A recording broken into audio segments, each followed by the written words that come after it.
बहरोड क्षेत्र में लगातार बढ़ती हुई चोरी व अन्य आपराधिक घटनाओं के साथ ही शिक्षक दंपति के साथ पिछले दिनों की गई जानलेवा हमले के मामले को लेकर आज बहरोड कांग्रेस प्रत्याशी रहे संजय यादव ने बहरोड पुलिस थाने के बाहर धरना प्रदर्शन दिया और उसके बाद मुख्यमंत्री के नाम बहरोड एसडीएम के पीए को ज्ञापन सौंपा। इस दौरान कांग्रेस प्रत्याशी संजय यादव ने वर्तमान विधायक व पुलिस प्रशासन पर आरोप लगाते हुए कहा कि विधायक के आगे पीछे पुलिस व प्रशासन घूम रहा है, लेकिन क्षेत्र में हो रही आपराधिक वारदातों को रोकने में असफल है। सुनिए क्या कहा संजय यादव के नेतृत्व में बहरोड क्षेत्र में बढ़ते अपराध, चोरी और जिस प्रकार से शिक्षक दंपत्ति के ऊपर हमला हुआ है, उन सब चीज़ों को लेकर हमने शांतिपूर्वक तरीके से 11 बजे से 1 बजे के तक 2 घंटे का धरना दिया है। उसके बाद हमने मुख्यमंत्री के नाम ज्ञापन सौंपा है। आज बहरोड क्षेत्र में जिस प्रकार अपराध बढ़ रहे हैं, अपराधी बेखौफ हैं, पूरे क्षेत्र में चोरियां हो रही है।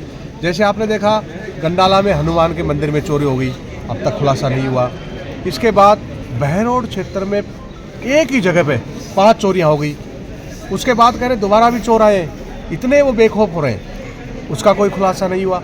अब खुलासा तो छोड़िए, उसके बाद लगातार चोरियां बढ़ रही है। कभी कोराना में चोरी हो रही है, कभी धैमी में चोरी हो रही है, कभी पता लग रहा है या इंदिरा कॉलोनी में चोरी हो रही है। रोजाना सुबह अखबार पढ़ते सबसे पहले आता आज वहाँ चोर घुस गए, आज वहाँ चोर घुस गए।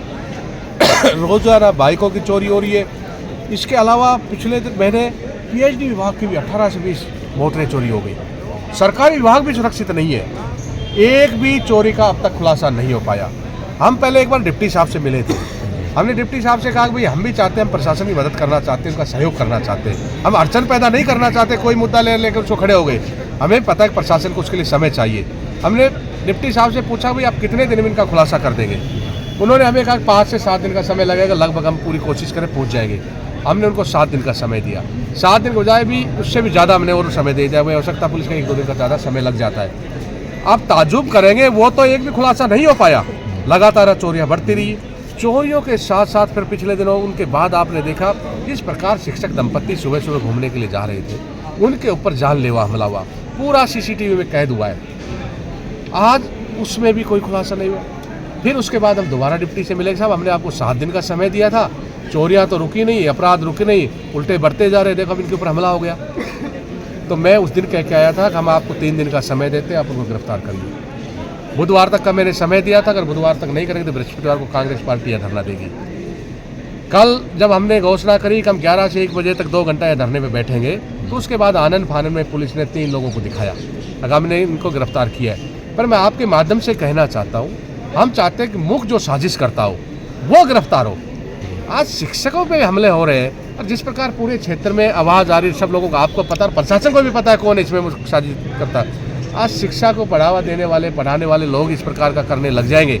मुझे पुलिस का अधिकारी ने बताया कि वो मुख्य साजिश करता है, पर कहीं ना कहीं राजनीतिक दबाव है, क्या चीज़ है, क्या प्रलोभन है, उसको कहीं ना कहीं बचाने की कोशिश की जा रही है। और इस मामले में मैं चाहता हूँ 307 लगे, क्योंकि उनको जान लेने की कोशिश की गई थी, उनको जान से मारने की कोशिश की थी।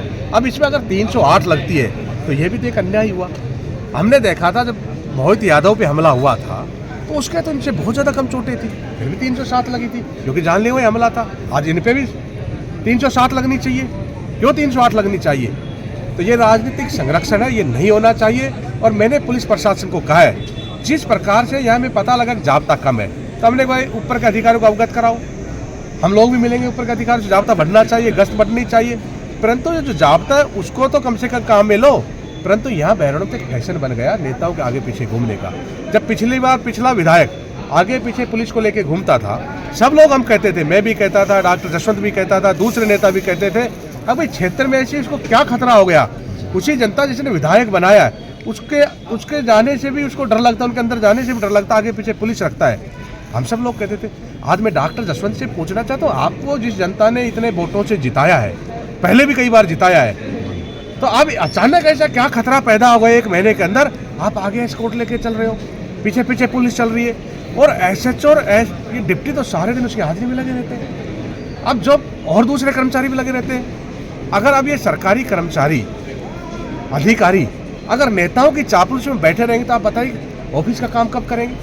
तो मैं इन अधिकारियों को भी कहना चाहता हूँ, आप इनके विधायकों की नौकर नहीं है, आप संविधान के नौकर हैं। संविधान के अनुसार आप काम करो, आप ऑफिस में बैठे काम निपटाओ, फाइलों को निपटाओ, ताकि आम अब अगर कोई एमएलए शोक सभा में जा रहा है तो पीछे पीछे एसडीएम भी जा रहा है, डिप्टी भी जा रहा है, एसएचओ भी जा रहा है। ये हालात पैदा हो गए इस क्षेत्र में।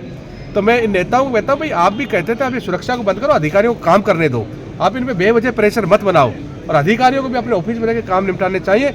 अगर इन मुलजिमों को नहीं गिरफ्तार किया, इन चोरियों का खुलासा नहीं किया, जो इसमें दंपत्ति पे हमला हुआ है उसके मुख्य साजिशकर्ता को नहीं पकड़ा और 307 नहीं लगी, तो आज तो केवल हम शांतिपूर्वक, केवल हमारे पदाधिकारियों के साथ शांतिपूर्वक धरना दिया है, केवल एक सांकेतिक धरना दिया है कि हम आगे अगर उनको गिरफ्तार नहीं किया, 307 नहीं लगी, तो हजारों लोगों के साथ इस बहरोड थाने का घेराव करेंगे।